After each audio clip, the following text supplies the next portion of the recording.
એક સમય હતો ખેડૂત મિત્રો કે જ્યારે આપણા દાદા પરદાદા એવું કહેતા કે ભાઈ આ જમીન સોનું પેદા કરે છે, પરંતુ અત્યારે એ જ જમીનમાં આપણે વધારે ખાતર વધારે પાણી આપવા છતાં પણ તેવી ઉપજ આવતી નથી. તો તમે વિચાર્યું છે કે આ બધું થવાનું કારણ શું છે? આ બધાનો જવાબ એક જ છે કે ભાઈ જમીનનો સજીવ કાર્બન એટલે કે જમીનનો ઓર્ગેનિક કાર્બન.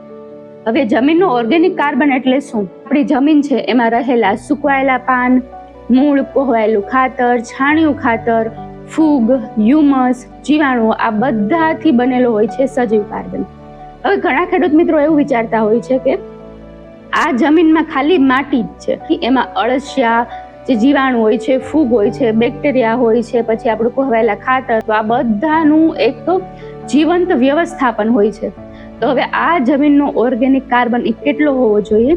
તો સામાન્ય રીતે ઉપજાઉ સારી ફળદ્રુપ જમીનનો ઓર્ગેનિક કાર્બન 1% જેટલો હોવો જોઈએ. તો 0.5%થી જે જમીનનો ઓર્ગેનિક કાર્બન ઓછો હોય ને તો એ જમીન નબળી જમીન કહેવામાં આવે છે. જ્યારે 0.5 થી 0.75% જેટલો ઓર્ગેનિક કાર્બન હોય તો તેને મધ્યમ નબળી જમીન કહેવામાં આવે છે. પરંતુ જે જમીનને 0.75%થી પણ વધુ ઓર્ગેનિક કાર્બન જોવા મળે તો એ જમીન ઉપજાઉ જમીન છે. પરંતુ જ્યારે 1% અથવા તો 1%થી વધુ જમીનમાં ઓર્ગેનિક કાર્બન જોવા મળે તો તે સારી ઉત્તમ ઉપજાઉ જમીન છે, ફળદ્રુપ જમીન છે અને તેમાં ખૂબ જ સારી ગુણવત્તાનો પાક જોવા મળતો હોય છે. તો તાજેતરના 2024-25ના જે સોઇલ હેલ્થ કાર્ડના ડેટા છે તો એના મુજબ આપણે જોઈએ તો જેટલી જગ્યાએથી ભારતમાં સેમ્પલ લેવામાં આવેલા તો એ મુજબ આપણી ભારતીય જમીનમાં 48% જેટલી જમીનમાં આપણને લો ઓર્ગેનિક કાર્બન એટલે કે 0.5%થી ઓછો ઓર્ગેનિક કાર્બન જોવા મળતો હોય છે. પરંતુ જ્યારે 28% જેટલી જમીનમાં 0.5 થી 0.75% જેટલો ઓર્ગેનિક કાર્બન જોવા મળે છે, એટલે કે મધ્યમ ઓર્ગેનિક કાર્બન જોવા મળે છે. જ્યારે 24% જેટલી જમીનમાં જ આપણને 1% જેટલો અથવા તો 0.75%થી વધુ ઓર્ગેનિક કાર્બન જોવા મળેલો છે. અને જ્યારે બીજો ડેટાની વાત કરું તો CSE એટલે કે સેન્ટર ફોર સાયન્સ એન્ડ એન્વાયરમેન્ટના એસેસમેન્ટના ડેટા મુજબ આપણને 48.5% જેટલી ભારતીય જમીનમાં આપણને ઓર્ગેનિક કાર્બનનું પ્રમાણ ખૂબ જ લો જોવા મળેલું છે. જ્યારે 64% જેટલી જમીનમાં નાઇટ્રોજન એટલે કે જે આપણું નાઇટ્રોજન છે એનું પ્રમાણ લો જોવા મળેલું છે.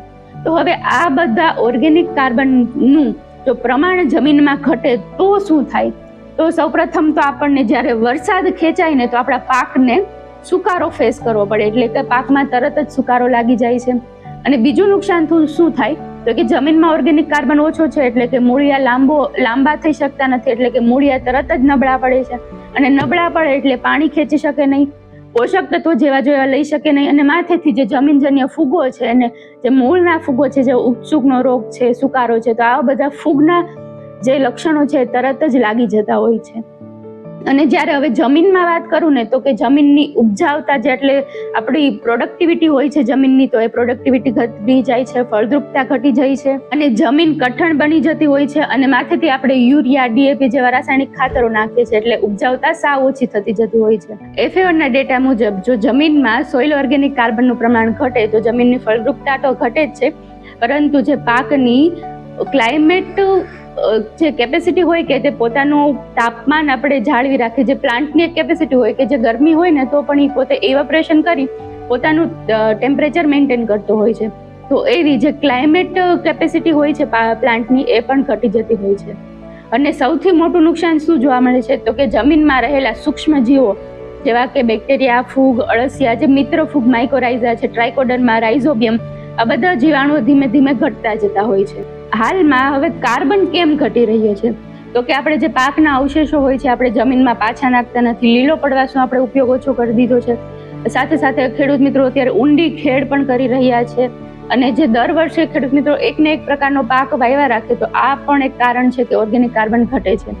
અને સાથે સાથે અમુક જમીનમાં જે ક્ષારતાનું પ્રમાણ વધુ હોય છે અને વરસાદના કારણે ધોવાણ પણ જે જમીનમાં થતું હોય છે તો ત્યાં પણ આપણને ઓર્ગેનિક કાર્બન ઓછો થતો હોય છે.